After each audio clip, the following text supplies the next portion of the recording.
Hello YouTube, Thomas here, and just first of all, I guess, a thank you for all of your support that I've been having so far. We're over 300 subscribers now.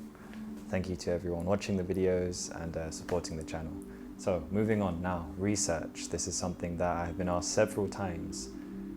How to do research as an artist, how to build up your research, how do you what's the process of thinking behind artwork, and how do we kind of build our practice in terms of research? So I guess the first thing to say is it's not black and white. There's not just a kind of a one-way answer, because with each artist, each individual, you will each have your own preferences when it comes to the sources that you go to for your research, and obviously work is different.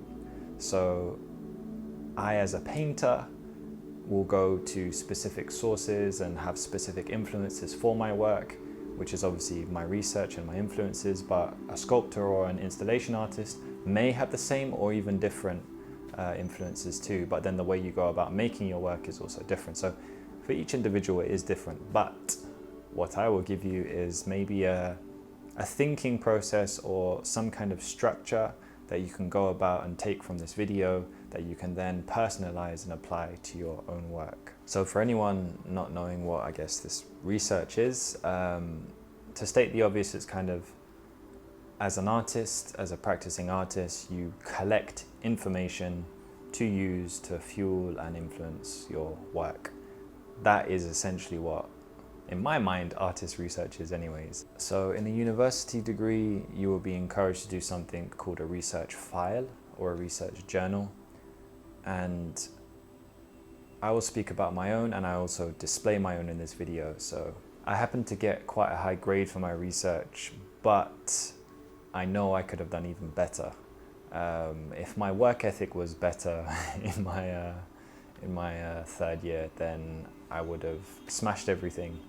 But I did put the work in, and yeah, but I still got a good grade. So I just know how to criticize myself at the same time. So boom, I'm going to start displaying my research journal here. As you can see, it's digital format. Now, I know that many people prefer a physical format. I used to prefer a physical format, but as my practice evolved and I began to use more digital images and had a digital process involved in my kind of painting process, I started moving my research into digital just because it was more convenient. I had all my stuff on my computer, all of my research and also some of my work that I was doing all in one place. It was convenient for me and also very easy to just hand in a USB for assessment, rather than having to organize physical pages and whatnot. And I can kind of remove and add and delete and take back old and new research as quickly as I want. So it was very convenient for me. But there were some people in my course who had interesting ways of presenting their research, such as chest of drawers, a cupboard or something like this, or like some weird kind of custom book, which was interesting and more artistic, I guess you could say, than a USB stick just with your stuff on it. So as I'm kind of cycling through different pages from my research journal, you can see that I've got notes not only typed up but also kind of written in, and annotations and my own thoughts on the artist that I'm looking at. Now, when I looked at artists, I tended to look at them for concept and also technique, and I used to either steal from the concept sometimes, and other times I used to try and replicate and steal their process or their techniques.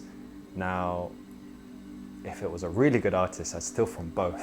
So I was speaking, obviously I mentioned earlier about how I think I could have done better in my research. So even though technically through the mark scheme, my research journal was like quite high level, I know how I could have got like maybe maximum marks, and that would have been to do with the I could have pushed my research deeper by using more varied sources, basically. So maybe more varied sources and also a deeper look into each concept or artist that you're looking at. So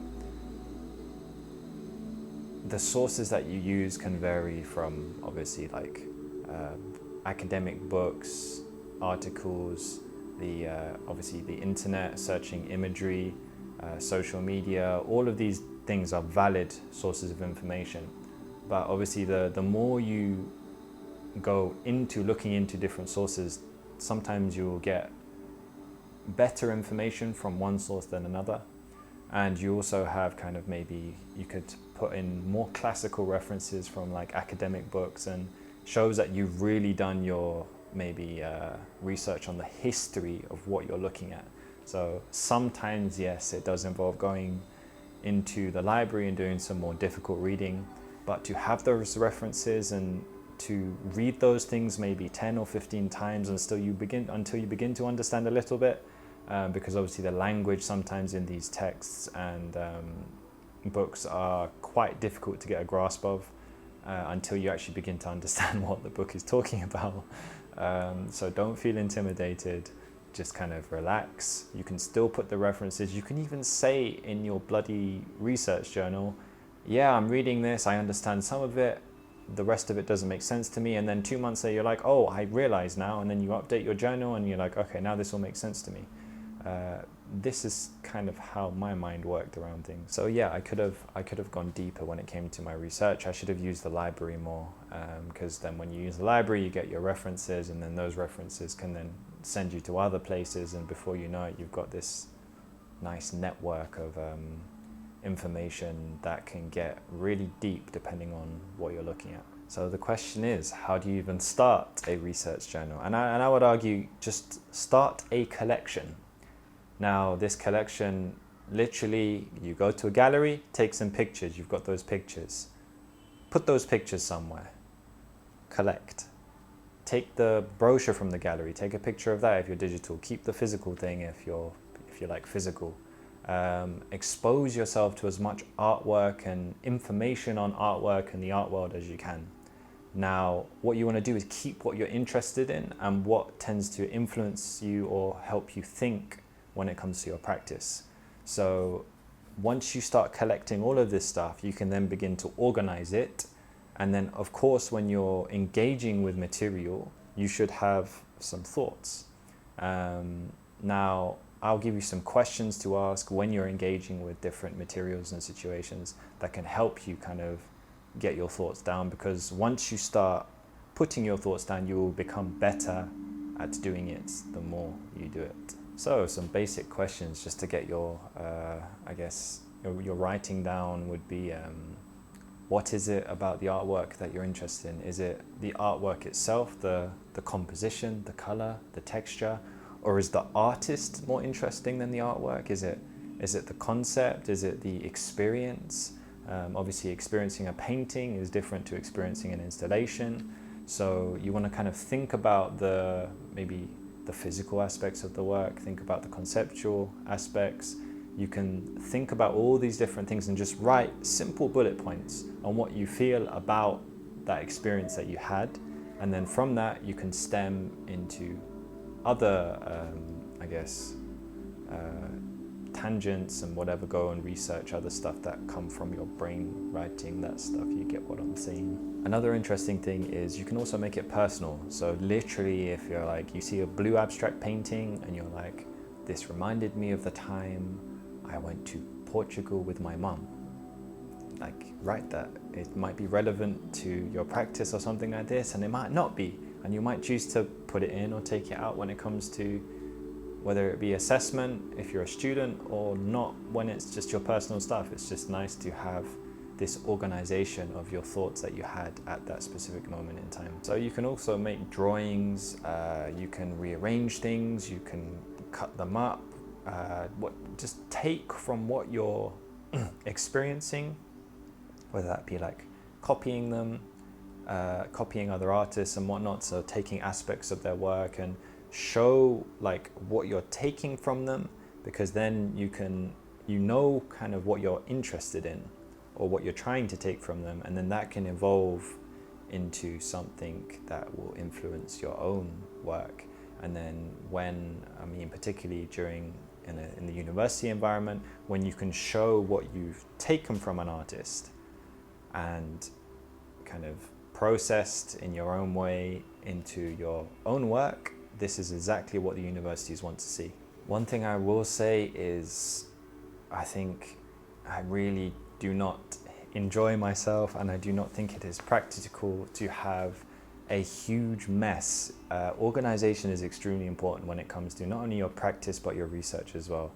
You know, if you're looking for something that you want to reference or learn from, and you spend 10, 15, 20 minutes looking for a single bloody image, it's a bit of a waste of time. So try and make categories for what you're kind of collecting, and don't keep it too big. You want to keep kind of what is relevant to you currently, and if you have more research that you want to keep, you can put that to the side, but have what is relevant to you now and add and take away from that those relevant things. So just to end the video, I will read a couple of things from my own research journal that maybe I find a bit interesting about my own research back in the 3rd year of university. And remember, if this is alien to you, or it feels strange, or you're at that point where you're like, I don't want to do research because my work sucks, don't worry about it. This is all about your development. Like, it's normal to think that your work sucks. Like, it's normal to do a painting thinking, yes, I'm finally getting good, and then you see it the next day and you're physically sick. Like, this is normal, okay? But you'll slowly improve. Don't let your own kind of negative thoughts get to you, and just keep working hard and you will get there. Just work, work, work, work, work. Don't focus on the negative, focus on developing and the positive. So yeah, let's read. So, if I may, so thoughts on nature, rhythm, and the abstract language. So this was kind of me and my thoughts about nature, and a little bit of classical references to philosophy. So within nature there is a rhythm and harmony, but in such a complex sense that we can only process parts of it at a time. As our mind has limits, we can only think and know within certain boundaries, and the true scope of what nature is beyond us. Rather, my interest is to attempt to understand what I can observe for myself, capture parts of the rhythm and harmony with painting and technology that take a step closer to understanding the sublime or the unknown through nature. The concepts of rhythm and harmony in relation to nature can relate to the comparison Immanuel Kant makes of the sublime with scale, where he states that the sublime arises from something that is formless or has form, but for reasons of size exceed our ability to perceive such form. The idea that I enjoy is similar to that of the German Romanticists, where nature was a means to understand a fraction of a much larger complex, an insight into what man cannot understand, a reflection of the sublime. The question of how to represent these thoughts or investigate them within the context of painting is difficult. How does one seek to understand what cannot be understood?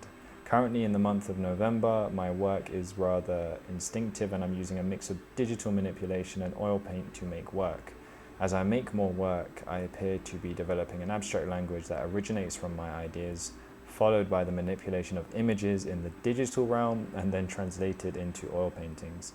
I'm interested in painting as an experience in a similar manner to how Rothko's color field paintings were used to communicate emotion. My question is, how do I develop an appropriate painterly language that represents my own thoughts and emotions?